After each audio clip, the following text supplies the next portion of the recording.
Shalom, shalom, shalom, Yisrael. This is brother J.Yisrael coming to you on November the 4th, 2023 to present this Shabbat class, this Sabbath day class, and to keep it holy and give honor and uplift the Most High Yah.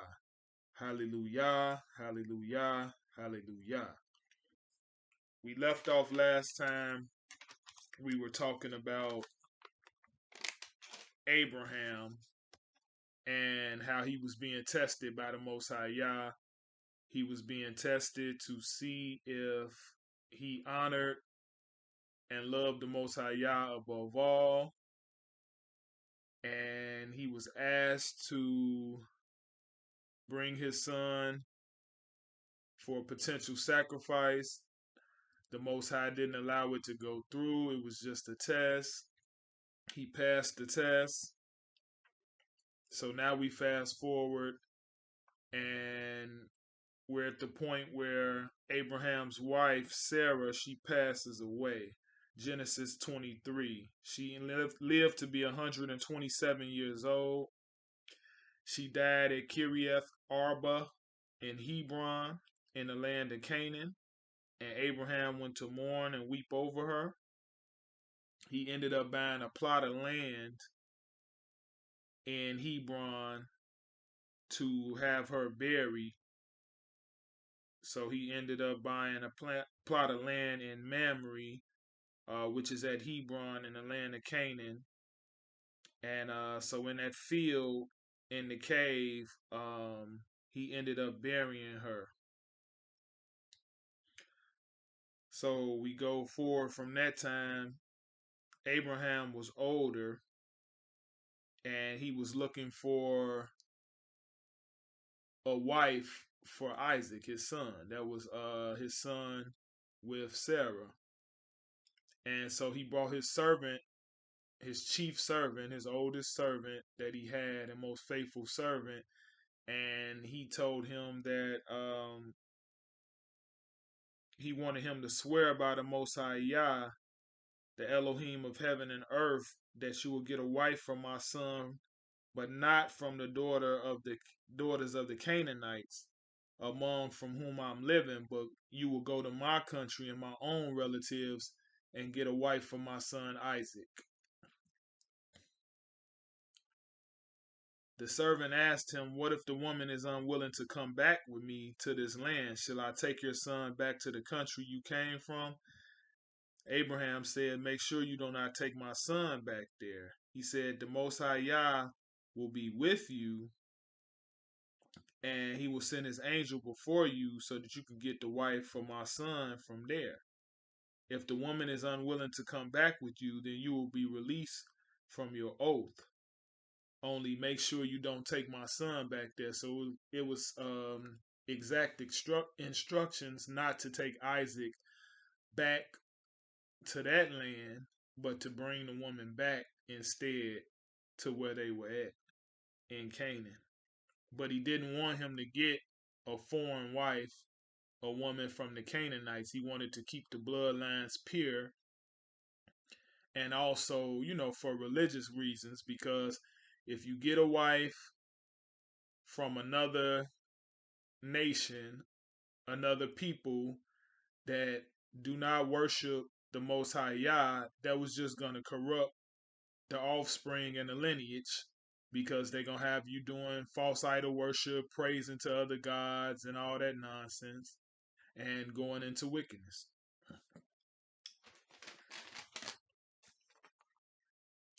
So the servant left, and when he left to go down to the land, he ended up coming across a woman named Rebecca. He saw the woman.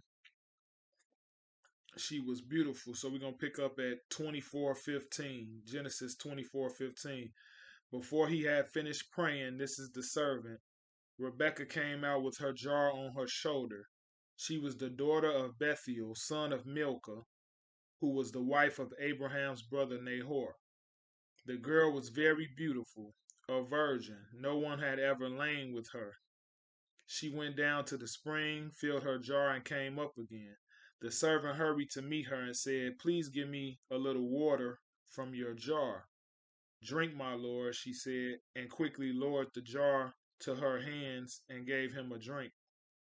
After she had given him a drink, she said, "I'll draw water for your camels too, until they have finished drinking." So she quickly emptied her jar into the trough, ran back to the well to draw more water, and drew enough for all his camels. Without saying a word, the man watched her closely to learn whether or not the Most High Yah had made his journey successful. When the camels had finished drinking, the man took out a gold nose ring weighing a beka, which is about a fifth of an ounce, and two gold bracelets weighing 10 shekels, which is about 4 ounces. Then he asked, "Whose daughter are you? Please tell me. Is there room in your father's house for us to spend the night?" She answered him, "I am the daughter of Bethuel, the son that Milcah bore to Nahor." And she added, "We have plenty of straw and fodder, as well as room for you for the night." Then the man bowed down and worshipped the Most High Yah, saying, "Praise be to Yah, the Elohim of my master Abraham, who has not abandoned his kindness and faithfulness to my master. As for me, Yah has led me on the journey to the house of my master's relatives." The girl ran and told her mother's household about these things. Now Rebekah had a brother named Laban, and he hurried out to the man at the spring. As soon as he had seen the nose ring and the bracelets on his sister's arms, and had heard Rebekah tell what the man said to her, he went out to meet the man and found him standing by the camels near the spring. "Come, you who are blessed by Yah," he said, "why are you standing out here? I have prepared the house and a place for the camels." So the man went to the house, and the camels were unloaded. Straw and fodder were brought for the camels, and water for him and his men to wash their feet. Then food was set before him. But he said, "I will not eat until I have told you what I have to say." So we're going to pause there for a second. So going to Rebecca. One key point is virtuousness. She was a virgin. She was very beautiful.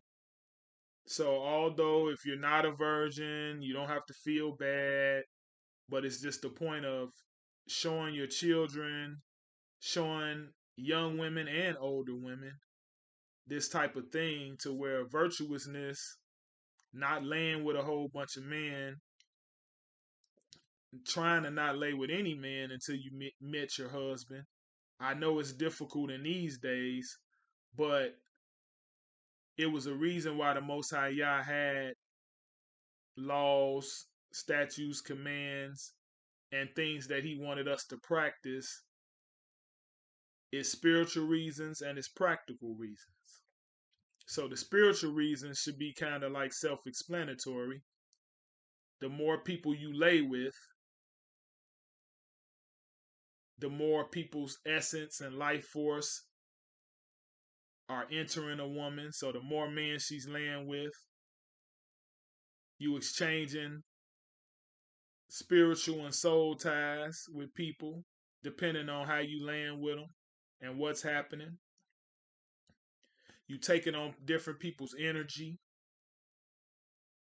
You're potentially making babies with different men. Different men have different spirits, different characteristics. That's why you come into these times and you can have a Maury show, my baby daddy, and you have to do DNA tests and all this stuff these days because of not listening to the Most High, women not keeping their virtuousness, men doing things to women, taking away their virtuousness before they even become women, wicked men.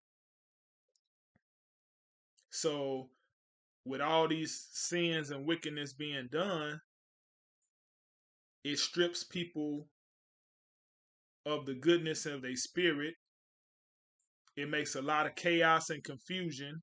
And we know chaos and confusion is from Hashitan or Satan. Hashitan, that's Hebrew. Satan brings confusion and chaos, lies. So you bring all this into play when you're being promiscuous and you're not being virtuous as a woman. And that's just on the spiritual level. On the practical level, on the physical, worldly level, you are potentially harming your body. You complicating your life. You confusing yourself with all these different men. You're making yourself believe there's so many choices and there's so many difference. I can just drop this man, get another one, drop this man, but you don't realize that you're losing yourself, parts of yourself, every time you give yourself up to different men. You opening yourself up to disease, to having a lot of babies with a lot of different men. Not only to mention what you do physically to your vagina, and so forth and so on. It's a whole lot of reasons why a woman should not be promiscuous and try to be as virtuous as possible. But we're going to leave that there. Okay, another thing I want to point out, because we always trying to teach and make sure we let each other know that this Bible, this is so-called black history. This is Israelite history. This is our history. The black man and the black woman, what we call the black man and black woman, this is our history. These Israelite people that's talking about us. So we're going to look at a practice of something that was done. Excuse me. The servant, Genesis 24 and 22. When the camels had finished drinking, the man took out a gold nose ring weighing a beka and 2 gold bracelets weighing 10 shekels. Then he asked, "Whose daughter are you? Please tell me. Is there room in your father's house for us to spend the night?"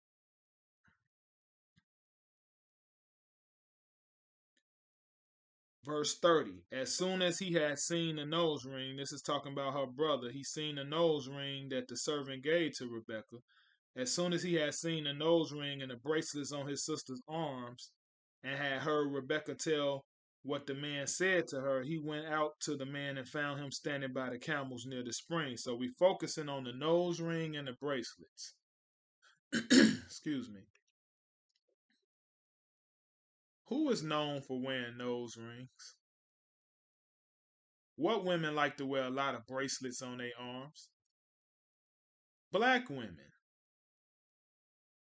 Melanated women all across the world. Nose rings. Look at our sisters that had the nose rings. Even the earrings, the men and the women both wore earrings. I talked about that before in one of my other videos.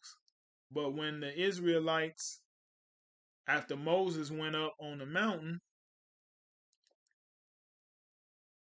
and they were pressuring Aaron, and they said they need a God to worship because they weren't sure if Moses was coming back when we were in the desert. The Israelites were in the desert, and Aaron told them, "Well, take the earrings out of your sons and your daughters' ears. Take the gold rings out of your sons and your daughters' ears, out of the women's ears, out of your sons' ears, so I can make an idol for you." So he took all the gold and molded it and melted it down into a golden calf for the people. So what people wear earrings, male and female. Now other people have took these practices on, but we always constantly pointing out the facts to show us that we are the biblical Israelites. because it's the most important thing. If you don't know thyself, if you don't know yourself, then you're going to fall for anything. You're not going to know what to do. And how can you praise the Most High Yah if you're not even calling on his name, if you're not following none of his laws, if you don't even know you his people, then you can't, you lost. And just look around. Look at all these people lost. They think they know what's going on, but amongst our people, they don't have no clue. Because if you spiritually dead and you literally are walking around here like the movies where they be talking about zombies, that's what people be walking around here like, zombies. They only know whatever the program that's been put into them or whatever spirits that they have on them, that's all they know. So whether that's just go to my job, smoke my weed, watch TV, that's pretty much all they do, all they know. If it's, talk on the phone, drink, smoke some herb, smoke some weed, and basically just lay around the house, that's all they do. Whatever the program is, whatever spirits that they have on them, it's like they all they know. And there's so much going on in the world, there's so much going on spiritually, but it's like they can't see it on no level. But that's the definition of being spiritually dead, when all these things is going on around you, but you can't see or feel it. When the Most High is calling you and you can't see or feel, or you feel like you can't see or feel it, you try not to see or feel it. Because even the people who are supposedly spiritually dead, it's hard to say. We don't know exactly what they feel or not. If they Israelites, especially, the Most High calling to all of us. Some people just sit and ignore different things, and they may not can hear him as clear as the next person because they're blocking things out. But if the Most High really wants you, he'll make sure that you hear him. Trust me, if he really got something for you to do, he'll stop everything and make sure you hear him. He'll put you in a certain place where you ain't got no distractions. So sometimes when things happen to people, it's not necessarily so bad for them, because the Most High might have to remove you from somewhere. You might have to sit in that jail cell for some time so you can hear him. I will hope not, but you may have to. Or anything. I don't know. It's not up to me. I'm not the Most High Yah. I'm not the Almighty Creator. But we know these different things happen to people. You may have to get sick. You may have to lose your friends. And you can look at it one way and look at it in foolishness and say, well, why would the Most High do something bad to me so I can come to him or so I can hear him? First of all, we doing bad to him all the time, not following his laws and commands. We did bad to him, our people, our ancestors. That's why we in the trouble that we in the first place. But he created you. So if he need to chastise you, punish you to open up your eyes, if you wasn't listening before, it's just like with your child. If you tell your child to do something, we can't think with a childlike mindset. You're supposed to put away childish things when you become an adult. A childlike mindset is when they get in trouble, they blame the parent. They don't blame themselves. So if I tell my child, get your stuff together, clean your room, do your little work, and then you can go play and do whatever you want, and they don't listen, then I say, did you do your work? Come on now, I need you to do your work. They still don't listen. I say it 3-4 times, they don't listen. Then they get some type of punishment. Then they got their face frowned up. They crying or they mad or they want to slam the door or go in their room and hide or do something and say, or tell you, oh, daddy, you being mean to me, or why I'm getting in trouble. You know why you getting in trouble. You got yourself in trouble. I'm not even punishing you, really. You punishing yourself because you decided that I wasn't going to listen, and I told you time and time again, you just made a declaration that I'm just going to do what I want to do. I'm just not going to listen to you. So the only way you're going to get a response is by what? A punishment. That's the only way you're going to get them to respond, because you can't just let them keep doing what they want to do, especially if it's to their detriment. And it's the same way with the Most High Yah. It's just worse because He's the creator. He established it all. And we be out here doing supreme wickedness. From our forefathers and mothers to now. Back to the story. Verse 34. Then tell us, Laban said, verse 34. So he said, I am Abraham's servant. The Most High has blessed my master abundantly, and he has become wealthy. He has given him sheep and cattle, silver and gold, men servants and maid servants, and camels and donkeys. My master's wife Sarah has borne him a son in his old age, and he has given everything he owns. And my master made me swear an oath and said, you must not get a wife for my son from the daughters of the Canaanites, in whose land I live, but go to my father's family and to my own clan and get a wife for my son. Then I asked my master, what if the woman will not come back with me? He replied, the Most High Yah, before whom I have walked, will send his angel with you and make your journey a success, so that you can get a wife for my son from my own clan and from my father's family. Then when you go to my clan, you will be released from my oath. Even if they refuse to give her to you, you will be released from my oath. So he just running down, the servant is just running down the story, everything that he's been tasked with, the oath that he took, what Abraham told him to do. He running down why he's there to her brother Laban. He already told her, Rebecca, and so he's trying to get Rebecca for Isaac. He saw that she was beautiful. Excuse me. He saw that she had a good personality, good characteristics. The Bible says she was a virgin. She was from among Abraham's people. So everything is all good. So he making sure that he trying to get this woman. So basically,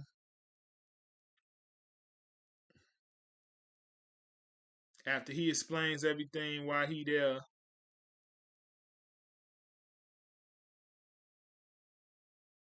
he tells them everything that they need to know, basically. And then now it's just up to their decision whether they gonna, give the woman to him or not, and let her go back with him for Isaac.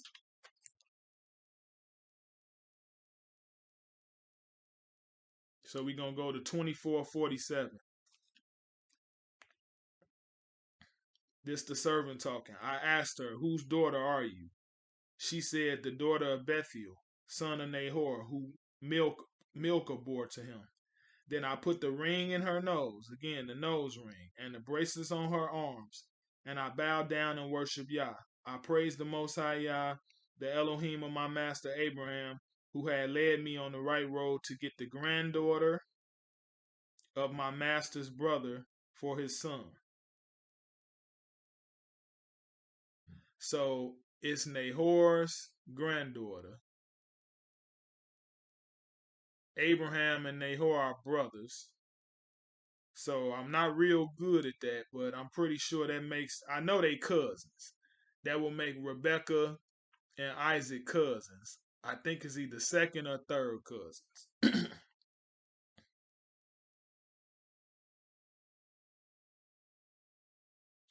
49. Now, if you will show kindness and faithfulness to my master, tell me, and if not, tell me, so I may know which way to turn. Laban and Bethuel answered. This is from Yah. We can say nothing to you one way or the other. Here is Rebekah. Take her and go, and let her become the wife of your son, of your master's son, as Yah has directed. When Abraham's servant heard what they said, he bowed down to the ground before Yah. Then the servant brought out gold and silver, jewelry, and articles of clothing and gave them to Rebekah. He also gave costly gifts to her brother and her mother.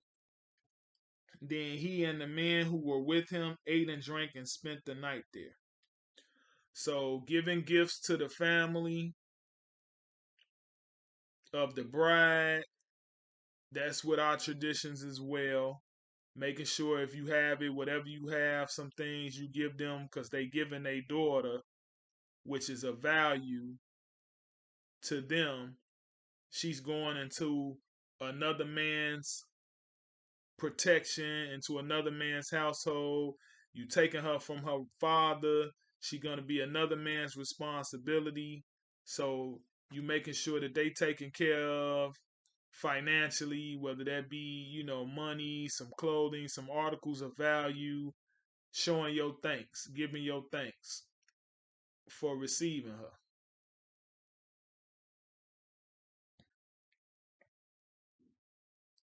When they got up the next morning, he said, "Send me on my way to my master." But her brother and her mother replied, "Let the girl remain with us 10 days or so, then you may go, or then she may go." But he said to them, "Do not detain me, now that Yah has granted success to my journey. Send me on my way so I may go to my master." 57. Then they said, "Let's call the girl and ask her about it." So they taking her input into consideration. So they called Rebecca and asked her, "Will you go with this man?" "I will go," she said. So they sent their sister Rebecca on her way along with her nurse and Abraham's servant and his men. When they say nurse, they're not talking about a nurse in the sense of how we think of a nurse. They talking more like a servant, somebody that looks after the young woman.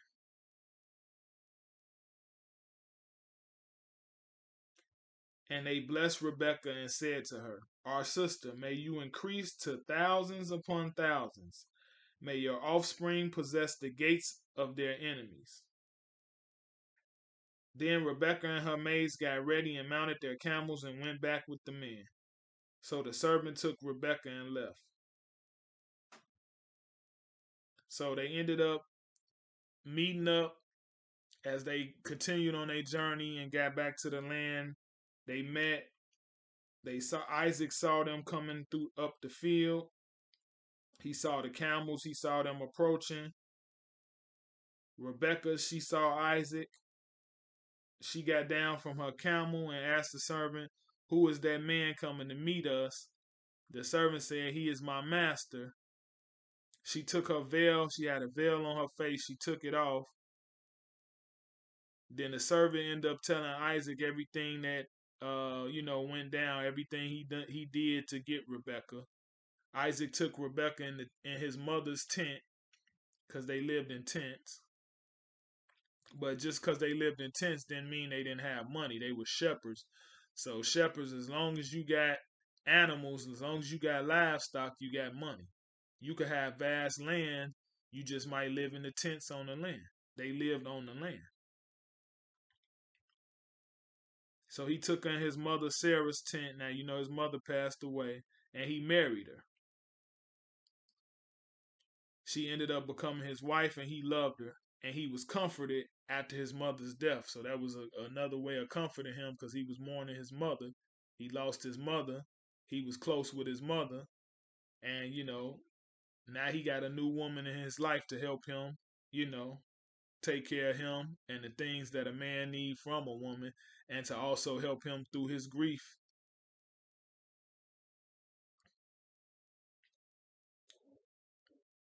Genesis 25, the death of Abraham. Abraham had taken another wife whose name was Keturah. She bore him 6 sons, but Abraham left everything he owned while he was living to Isaac, because remember, the Most High told him that his lineage was going to come through Isaac. Isaac was his favorite. His other sons he gave gifts to from his wife, his concubines, his wives, but he sent them away to the lands in the east. Abraham ended up living 175 years. He breathed his last breath and died in a good old age. And Isaac and Ishmael, his other son from Hagar, they ended up burying him in the cave of Machpelah near Mamre, in the field of Ephron, son of Zohar the Hittite. That's the guy that he brought the field from to the plot of land from to bury Sarah in. So they bury him in the same land, on the same site that Sarah was buried in. After Abraham's death, Yah blessed his son Isaac.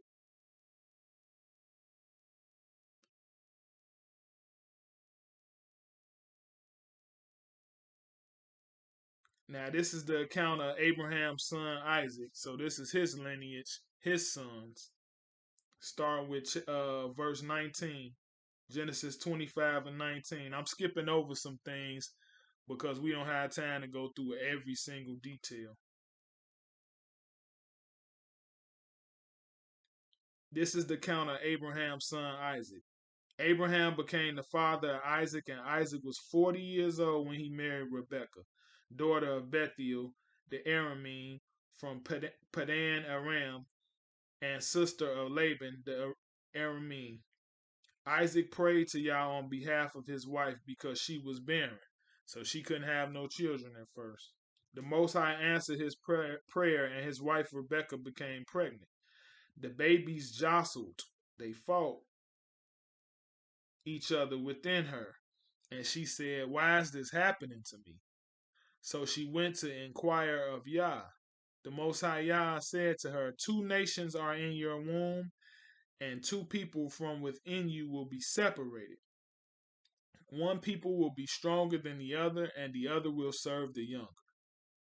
When the time came for her to give birth, there were twin boys in her womb. Verse 25. The first to come out was red, and his whole body was like a hairy garment, so they named him Esau.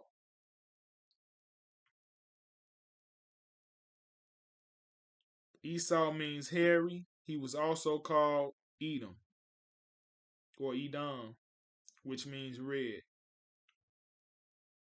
After this, his brother came out with his hand grasping Esau's heel, the bottom of his foot. So he was named Jacob. Jacob means he grasped the heel. Isaac was 60 years old when Rebekah gave birth to them. Okay, we're going to stop here for a second.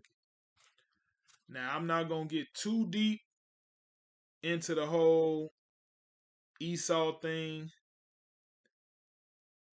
Esau is Edom, Edomites. That's their lineage. It's a whole lot of controversy surrounding who are the Edomites, who are the descendants of Esau. So you have some people that say the Edomites are Caucasians because I guess they take the two nations, they take some other scriptures and other things about the Edomites. They take the whole he was red and hairy and they put that together and they get Caucasians. I don't believe that to be factually true for a lot of reasons.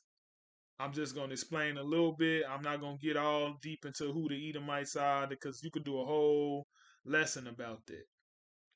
But it's really more so common sense. You're not taking no Israelite, no black woman, And you're not taking no so-called black man, no Israelite man, and putting them together. They have sex, and one of the babies is gonna come out to be a Caucasian. That's just common sense. Okay. The other train of thought, the other theory, is that Esau was basically like an Arab. Now, the Bible made distinctions about the Arab people in here. So, if the child was an Arab and the Edomites were Arabs, and that's where they came from, the Bible would say that. So, they take again the hairy.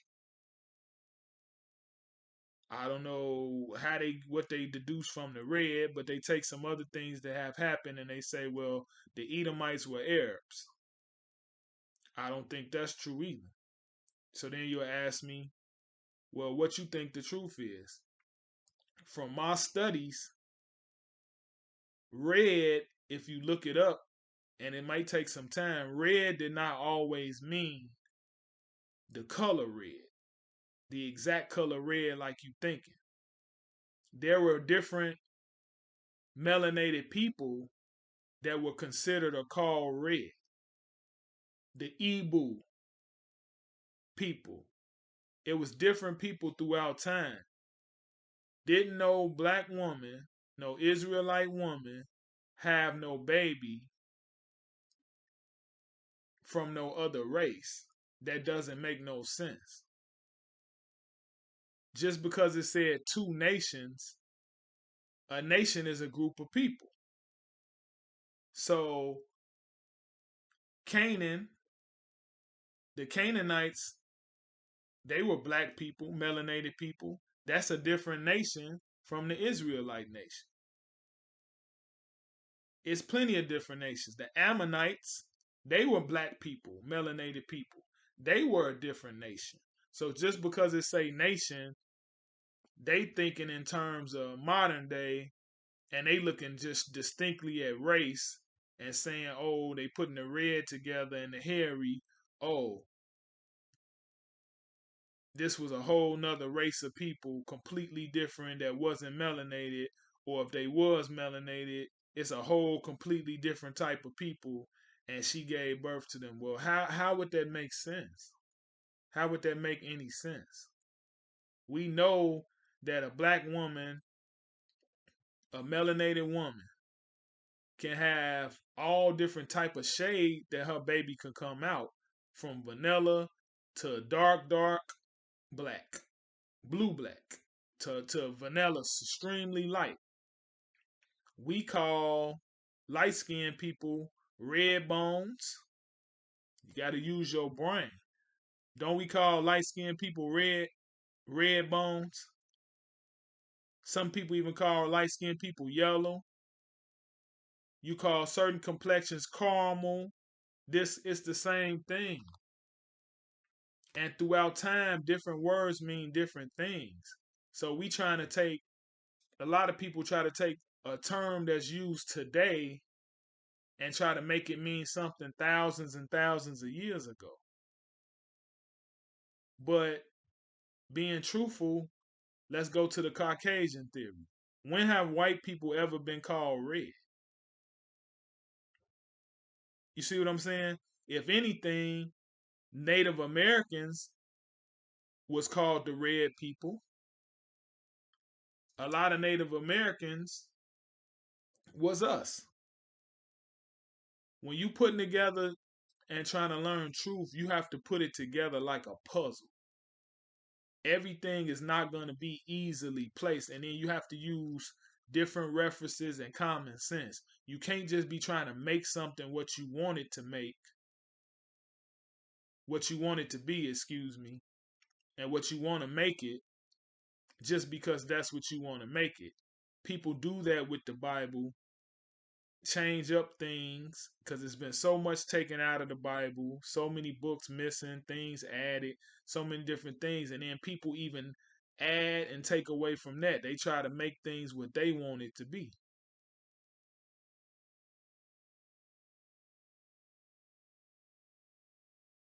And if that's the case, show me these Israelite women, show me these black or melanated women anywhere across in the world that's having babies of other races, and the father of the child is another black is a black man, but the baby coming out as a Chinese man or a Chinese baby. So you taking a black man, a black woman, and the baby coming out to be an Arab. You taking a black man and a black woman, and the baby coming out to be a Caucasian. Where does this happen at? When? Show me. That don't make no sense. You know that's not true. That doesn't make no sense. But we do know that you can take a black man and a black woman, an Israelite, or any other melanated nation, and they can be two dark parents, and they can have a light skinned baby. They can be, one parent can be my complexion, the other parent can be light, and the baby may come out dark because the baby could have took his DNA from a grandparent or something. That type of stuff happens all the time. But people not having babies from other races, other people of other races, and one of those are not genetically the other parent. That doesn't happen. So people are making stuff up to make things mean what they mean. And sometimes once doctrine gets taught around and people just follow the same thing, it's no different than some of the things that people follow, like Sunday worship. Some people legitimately think Sunday is the day of worship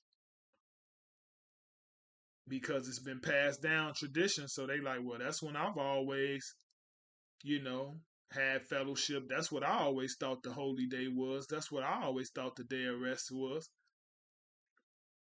But then when you study and you look at it, and when you know better, you do better. If you find out the truth, when you find out the truth, and when somebody trying to give you the truth, then you have to stand on that and go with it. But that's why many people don't want to know the truth, because when you know the truth, then you got two options. You can either change and do better, do what you're supposed to do to the best of your ability, or you can ignore it and continue doing what you're doing. But when people ignore it, then that's even worse. And that's why a lot of people, if you're trying to bring them some truth or even show them and say, well, won't you take a look at this and see what you think? Tell me what you think. A lot of the times the reaction that you get is, I don't even want to hear it. I don't want to see it, bro. Well, why would you respond to I don't want to see it like it's going to kill you or something? But maybe it is going to kill you. That's why people don't want to see it, because it's going to kill. It could kill that old self. It could kill them demons. It could kill them wicked spirits. It can kill that old way of life. And a lot of times people don't want that to die. So they like, well, I don't want to see nothing. I don't want to see the truth.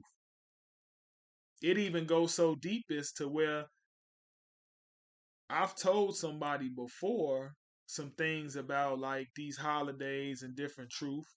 And this is not me being righteous or trying to, be overly righteous and say like, oh, I've never celebrated anything I've never done, but I was doing my best to be righteous and trying to say, well, hey, look, let me show you where the Bible says don't celebrate. Don't put up no Christmas tree. Don't celebrate these pagan holidays. Let me show you where the concept of Halloween and the concept of Christmas comes from. Christmas comes from Saturnalia, that practice in Roman times. The 12 days of Christmas and all that. I can show you historically where that comes from so you can see for yourself, and then you make your decision based on that. And I had somebody tell me something so wild that I never heard nobody say that. She said to me, she said, I don't care what you show me and what's out there. She said, I've always celebrated Christmas. That's what my mother That's what my mother, my grandmother, my traditions, and I'm not gonna ever stop no matter what I see. And so you say, well, damn, that's some strong, that's some strong wickedness. Them some strong wicked spirits in that person. Cause they say they don't care what you show them. They don't care what they learn. They don't care what happens. They gonna keep doing a certain thing no matter what. So that's a person who don't care. They don't want to be righteous. They don't want to be good. They don't want to walk in the ways of the Most High Yah. They said, well, because my mama or my father, whoever did it, I'm gonna continue to do it. And that's very important because that teaches us why the Most High said, don't marry foreign women. Don't follow these other nations because those spirits be so strong and that whole following tradition so strong and wanting to do what other people do and emulate their behaviors that people really be saying stuff like that. Well, I've done that since I was a child. I'm not finna do nothing else different. Or my mama did that. That's what I was taught, so that's what I'm going with. I don't care. That's why they say train up a child, raise up a child. If you raise up a child in the Most High Yah and raise up a child in righteousness, then it's more likely that the child is going to do righteous things and live according to the Most High Yah to the best of their ability when they older. But if you raise them in the world and you raise them in wickedness, the chance that they going to change around when they get older is slim. Now, can it happen? Of course, anything can happen through the power of the Most High Yah, but is it likely? Look around and tell me what you think. Do you see a whole bunch of Israelites or a whole bunch of Gentiles, people of other nations that ain't Israelites? Do you see a whole bunch of people worshiping the Most High Yah? Do you see people eating clean? Do you see brothers and sisters wearing their tassels and fringes? Do you see brothers growing their beards out and not shaving their beards? You see some things, but even when people doing things, a lot of times they don't know why they doing it. But at least if they doing something righteous, let them do it, even if they don't know why they doing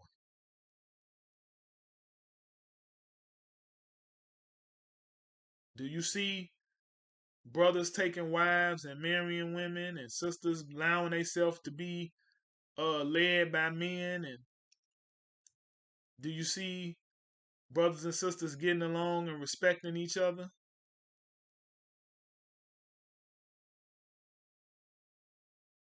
You don't see these things like that because people are following the ways and traditions of other nations. They doing what other nations tell them to do. They following wickedness. They listening to the music.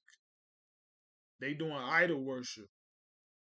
So whatever the rapper says, whatever the basketball player says, whatever they see in the movie, that's what they want to do. That's what they think is cool. That's what they think is going to grant them success. So they don't have no notion to worry about doing the righteous things. They want to emulate other people, other nations. Even if now, yeah, they use Israelites to show the behavior because they know we still not gonna look at some little Caucasian man or some little, you know, Russian man from somewhere or Chinese man from somewhere and say, hey, I want to be like him. Your general inclination is still you're gonna want to emulate somebody that look like you. So they take somebody that look like you. They get them to do wickedness. They know that they see if they wicked, if they willing to sell their soul, if they willing to sell out for money or for fame or for notoriety or whatever. They take them. They already corrupt. They corrupt them even further. They give them things, make them promises, and they say all you have to do is mislead your people. All you got to do is make the song and tell them kill each other, do drugs, make it catchy. Y'all know y'all creative. Make it catchy. Make the song to where when you saying about getting high and doing drugs, make it seem like it's cool. Make it like it's a woman. Make it like you so just deeply connected to her. Yeah, I was thinking that, I already got something like that already cooking up. Okay, we gonna put that out pronto. They put the song out, people walking down the street. Oh, I'm so addicted. She make me feel so good. I can't do without her. As if they talking about a real woman. As if they talking about something righteous. They talking about drugs. So somebody that can't do without drugs, what end up happening to them? They become a drug addict. They end up killing themselves from the drugs. They end up going to prison because they doing things to get the drugs. Or by taking drugs, they'll put you in jail. Or they just waste their life away. And all of it take you away from the Most High. So to these people of these wicked nations, that's the whole end goal anyway. Make sure every Israelite or as many as possible don't know who they are, don't follow the Most High Yah. They follow wickedness, they follow Satan, and they do everything and they worry about everything except for Yah. Drugs, money, cars, alcohol, going out, sports, sex, porn, watching porn, sex, same thing. Work, going to work all day long, going to the job. I gotta work, I gotta do a double. I gotta pick up an extra shift, paying bills, celebrity gossip, this TV show, that TV show, anything except for Yah. That's what they want you to think about. Anything that go against the Most High Yah. Sexual perversion. I don't know if I want to be a man. I don't know if I want to be a boy. Maybe I should be a girl. I don't know if I want to be a girl. Maybe I should be a man. Maybe I'm not. I'm not a girl or I'm not a girl or a boy. Maybe I'm not male or female. I'm this. I'm that. Maybe I can just decide that I don't want to be nothing. What do you mean? Everything is something. Just complete confusion and chaos.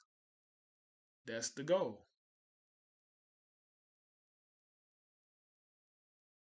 And once you figure out the goal, then you can figure out what to do about it. Like, okay, it's really not that hard.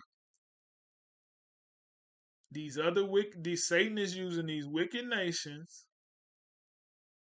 to keep Israelites away from the Most High Yah. It's our own fault that we in this position because if you read the Bible over and over again, we did idol worship, worshiping other gods, worshiping other things, going into sexual perversion, wickedness, but mostly idol worship, doing all this idol worship, following these other nations. The Most High said, don't do it. If you do it, this is what I'm going to do to you. If you don't know, the best chapter I can tell you, and the best chapter that I can tell you to go to is the book Deuteronomy 28. It's others that talk about the curses for disobedience, but Deuteronomy 28 sum it up pretty much in one chapter. So because we didn't listen, this is what's happening. You will go into captivity. You will be scattered all over the world. Israelites.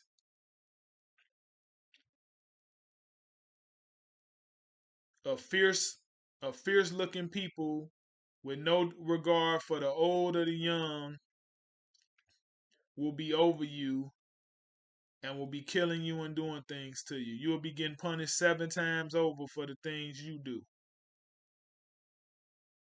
How we get the long court sentences, how we get the maximum sentence. We go into prison for things we ain't even do. A brother got a little bit of crack, he go to jail for 20 years. Somebody got a whole key of cocaine, they go to jail for 5 years. Or no, they get 1 year probation or something. If they of another race. They kill our people, they don't get hardly no time. You kill one of your people, they get a lot of time. Well, what's the difference? The difference is the Most High said he gonna let all this happen to you for your disobedience. Until we come back to the Most High with our full heart and soul, it ain't gonna stop until he ready for it to stop. So you can march with signs all day, you can cry all day, you can do all that. It ain't gonna stop as a whole. Only thing you can do is pray for your people, pray for yourself, and do righteous things so that you and possibly your lineage, the Most High, can have favor on you and your descendants, you and your family members, you and your children that's to come, your great grandchildren, your great great grandchildren that's to come. We got to realize you not only living for yourself, you living for your generations to come. The Most High said, I will punish to the third, fourth, and fifth generation of those who hate me, but I will bless thousands of generations for those who love and obey me. So you're not just living for yourself, but that's what the world wants you to think. They put that notion in, oh, just do you. It's just about you. You only living for yourself, especially if you so-called black, if you an Israelite, that's what they tell you. Oh, don't worry about it, man. Do what you want to do. They make us have an individualistic mindset to where you think, oh, if I sell drugs, it only affects me. No, it affects your whole neighborhood. It affects your family. It, in essence, affects the whole world because if you get caught for selling drugs, you and the guys in your neighborhood get caught for selling drugs, and they put you on TV, they gonna blast that to the whole country. Oh, big drug ring in LA broken up 50 gang members. This was one of the biggest drug busting in ever. This is how the headlines go. Then they blast that all over. They looking at that in the UK, the whole nine. They don't put things. I saw an article and a clip the other day. Little boy, and I see these all the time. Little boy like 8 or 9 years old, graduated college.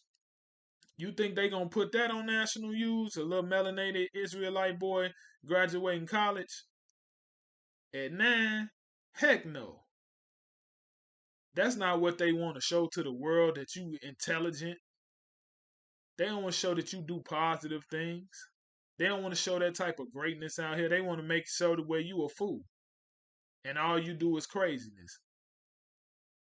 They even got melanated people. They even got other Israelites thinking, man, I'm so scared. All they do is kill people all day long, man. All they do is shoot. You can't even go outside in certain cities. You can't leave out your house. Come on now. You know that ain't true. But this is what they gonna show. And this is how they gonna portray you. So that way you'll be looked at. What did the Most High say? You'll be looked at like an object of ridicule, an object of horror around the world, to the world. And you will become a byword. What is the byword that you will become? Nigga. That's the byword. So you'll become an object of horror. So everywhere around the world, you looked at as wild and crazy. And man, all they do is kill people and fight and argue and destroy each other. They the worst people on the planet. You know that ain't nowhere true. The Bible say you the chosen people. You set apart. You the most valued people. Even in all our chaos and wickedness, we know we ain't nowhere near the worst people on the planet. We know these other races go around the world and they kill millions of people. Little children, all that, they'll bomb and destroy everybody. But because they do it, they say it's okay. You kill somebody in the neighborhood, they say you a domestic terrorist. They go kill somebody somewhere and they a war hero. If you believe these things, you a fool. But this is how everything is spent and portrayed. But the good thing about it is we got an awesome Elohim. He watching everything. And when he ready to take care of it, he gonna take care of it. And there ain't nothing we can do about it. Ain't nothing they can do about it. Ain't no weapon stopping it. Ain't no nuclear bomb stopping it. Ain't no force field that they can build that's gonna stop it. Nothing. When the Most High ready to destroy it, when he ready to get us out this land and put us back in our land, when he ready to destroy this wickedness, it's gonna get destroyed. Better believe it. Read the word. And trust me, other nations and other people know more about this stuff a lot of times. Maybe not the average Joe, but they know more about it than we do. That's why they be nervous, and that's why they trying to keep you away from the Most High by putting any distraction they can, because they know once you go back to the Most High and you an Israelite and you do what you supposed to do, it ain't no stopping you as an individual, and it ain't no stopping you as a nation. And that's not just from a physical standpoint, but from a spiritual standpoint. They know that you're gonna be in your rightful place. So your job is to do what you supposed to do. They job, they gonna do what they supposed to do.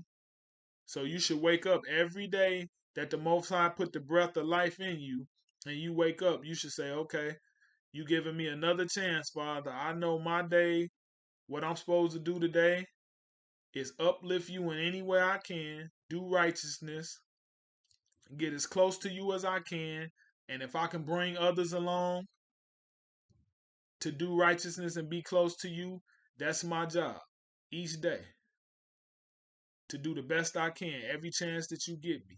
And if you can go to bed and say, before you say your prayers and you close your eyes at night, if you could say, Abba, Father, I did my best.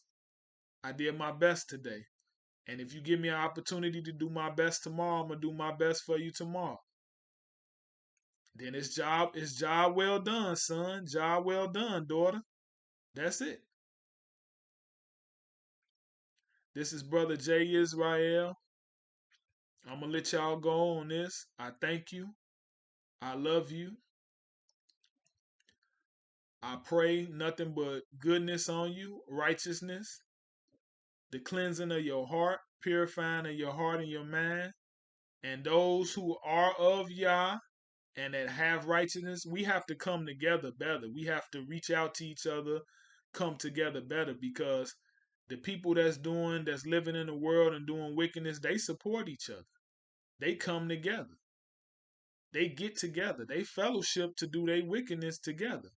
We scattered about. We ain't coming together right. Like if you see a brother or sister that's doing righteous things, that know the Most High, and you know the Most High, get together. Iron sharpens iron, so y'all can do something together, so y'all can uplift each other together, so y'all can build something together. In the name of the Most High Yah, that's just gonna make the Father smile, cause His people are coming together in His name. Don't stay separated and feel like you gotta just be isolated to you. If there are others that are doing what you do, you may have to be isolated sometime, but you don't have to stay isolated forever, because that's not of the Most High. He always brought our people together to do things together, not to just stay one person doing everything by themselves, nobody following them, nobody helping, because one person can't do everything. I don't care how great they are. And we not walking in that type of greatness these days because there's so many distractions, so many things. So you need as much righteous help as you can get, if you can get it. If you can't get it and it's not available, don't worry about it.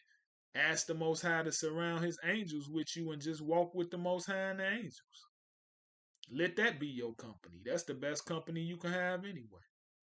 Until next time, I thank you. I love you. I want to say hallelujah, hallelujah, hallelujah. Shalom.